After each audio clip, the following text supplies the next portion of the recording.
guys. This was my worst trading day I've ever had. I'll be honest, this is the biggest loss I've ever had. And yeah, well, we'll get into what happened, what caused it, and yeah, with the first trade, pretty much I'm gonna say that was a bias issue, and like the overall bias of today was incorrect, and that's kind of why I lost both in turn. But the second one was more a confluence issue. I shouldn't have taken the trade, like anyway, even if the bias was correct. But yeah, we'll go through my bias. Pretty much, my thought process was we've come down with this move. We have filled this equilibrium there, as you can see. Prices drop down below that. This is the big move that pretty much Trump made by tweeting and stuff, and a load of corruption happened, and everyone is going crazy about it. But yeah, apart from that, was there some? I'm pretty sure there was like, was there? No, I thought, okay, for some reason I thought we inverse some gap, but we didn't. Maybe. Yeah, I don't know. Pretty much what happened, why I wanted to take this trade is because London session came down, swept Asian session lows. I was kind of bullish just because of this overall price action, especially with the equilibrium. That kind of just made my bias a bit stronger. We broke structure straight away. We broke structure straight away, swept liquidity, broke structure again straight after that. Pretty nice break of structure. We inversed all these gaps and etc. I moved down to the 5 minute, and pretty much I entered off. Where did I enter? Wait, what?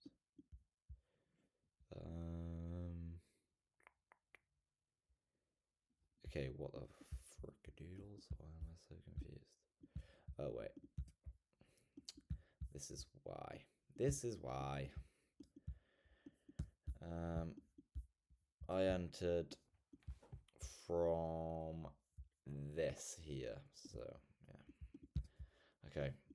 I entered off of this 1 minute imbalance being pushed out of. I didn't enter off here because I want an imbalance and a break of structure whenever I trade, because on the 1 minute, I think a 1 minute fair value gap and change in order flow, so break of structure or inverse fair value gap, is kind of the same confluence strength as a 5 minute imbalance being tapped into and then pushed out of again.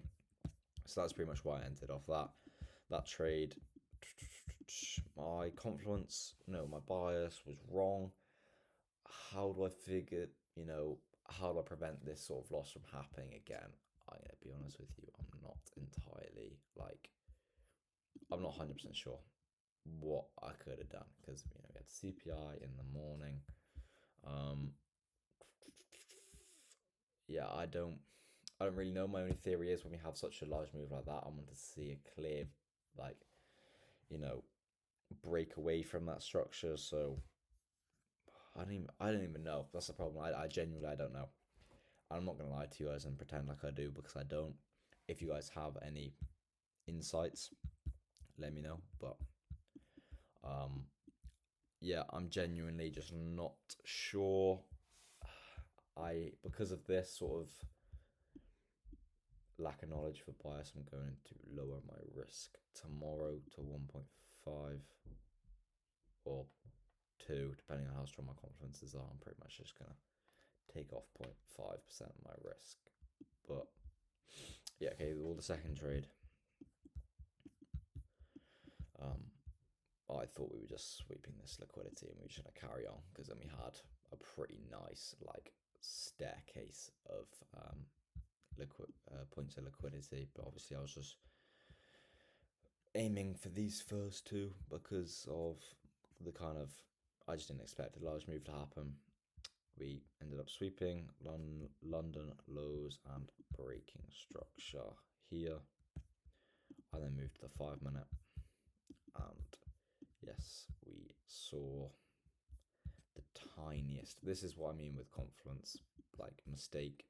We saw the tiniest, like we literally probably 1 pip tap down into that imbalance, and then we push back out of it. For some reason, I entered off that, and this is an important reason why you guys need to understand, like, know and understand why confluences work rather than just use them, because this is like, key fault of what will happen. Because I've always understood imbalances, but for some reason I just wasn't really thinking.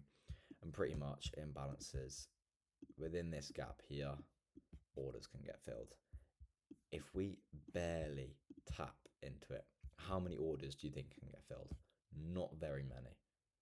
That's why just 1 pip just doesn't count. If we came down maybe here, like came down to here, I'd be happy with it.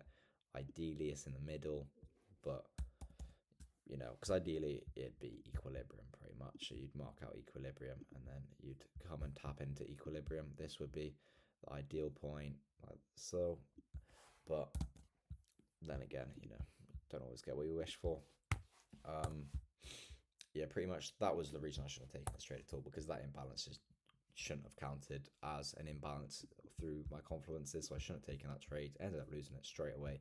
Lost 3% on the day because, well, that's my max. I ended up risking 2% on this trade, just my standard. And then I would have risked probably 2% on this trade as well, but because my max risk for the day is 3%, I only risked 1. So at least I followed my rules on that face. But yeah, that is about it. I don't really know, like, market analysis, reasoning why this day was so bad. There was probably news and stuff that I should have just paid attention to after this sort of comment.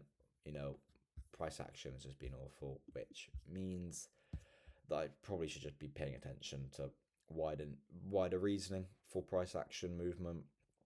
But yeah, apart from that, there was no other real reason. I'm just gonna guess that I shouldn't have taken that trade at all this day, just because of what was happening outside of the markets. And yeah, just remember that with the imbalances, let the imbalances be partially filled before you enter off them. That's an important confluence to remember. But I will be making a video on fair value gaps, inverse fair value gaps, and BPRs, and how they all link together and how to use them, etc. But yeah, hope you guys learned something from this video, and I will see you in the next one. Goodbye.